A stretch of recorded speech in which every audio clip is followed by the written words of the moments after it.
xilli dowladda Shiicada ah ee Iiraan ay beegsanayso goobaha muhiimka ah ee dowladaha xulafada la ah Mareykanka ayaa waxa ay shacabka caasimadda sheegeen in haddii la beegsado xerada Xalane ay degan yihiin shisheeye uu Mareykanku ka mid yahay ayna khatar u soo jiidi karto dekedda iyo garoonka magaalada caasimadda ah ee Muqdisho.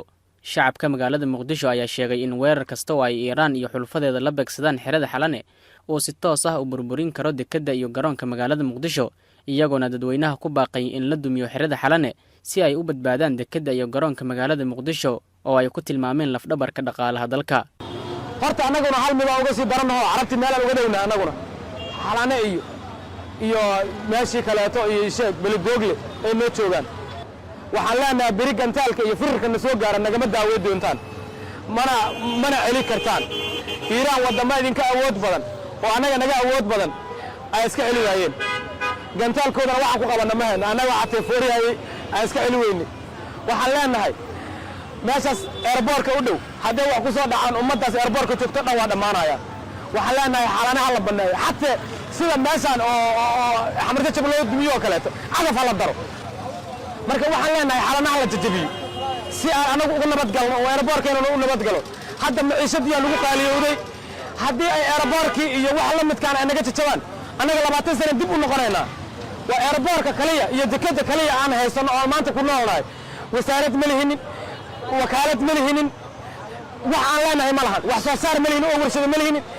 airportkaas iyo dekeddaasaan xoolo ka haysanaa. Xalane u dhow. Xalane halkantaal haddii lagu dhiftana airportka iyo dekedda meesha kuma oolaanayaan.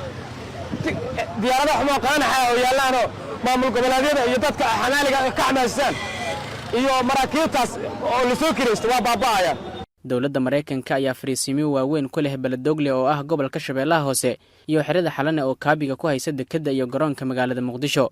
walaaca reer Muqdisho ayaana imaanaya xilli dowladda Shiicada ah ee Iiraan ay si toos ah u beegsanayso ilaha dhaqaalaha ee dowladaha martigelinaya saldhigyada Mareykanka sida Imaaraadka Carabta, Qatar, Kuwait, Bahrain, Sacuudiga iyo wadamo kale. geesta kale dekedda magaalada Berbera ayaa la sheegay in ay halis ugu jirto gantaalada Iiraan iyadoo ay soo baxayaan odorosyo tilmaamaya in dagaalada cusub ee ka holcaya bariga dhexe ay ku fidi karaan dhinacyada Soomaaliya, gaar ahaan xeebta magaalada Berbera oo ku taala deegaanada uu ka arrimiyo maamulka la magacbaxay Somaliland. wargeyska Itoobiyaanka ah ee Addis Standard ayaa sheegay in aqoonsiga Yahuudda ay siisay maamulka la magacbaxay Somaliland uu khatar u keeni karo dekedda Berbera maadaama dagaalka lagu qaaday Iiraan uu ku fidi karo danaha Yahuudda ee gobolka.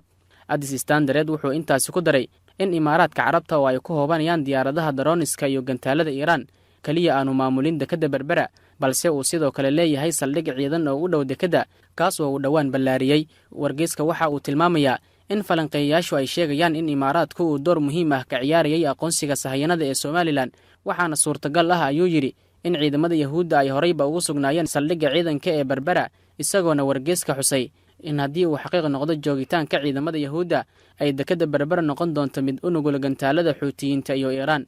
Cabdimaalik al-Xuuti oo ah hogaamiyaha kooxda Xuutiyiinta ee Yemen ee taageerto Iiraan oo haatan ku jira diyaargarow dagaal ayaa horey ugu digay in joogitaan kasta oo Yahuudda ay ku yeelato Somaliland loo tixgelin doono bartilmaameed ciidan.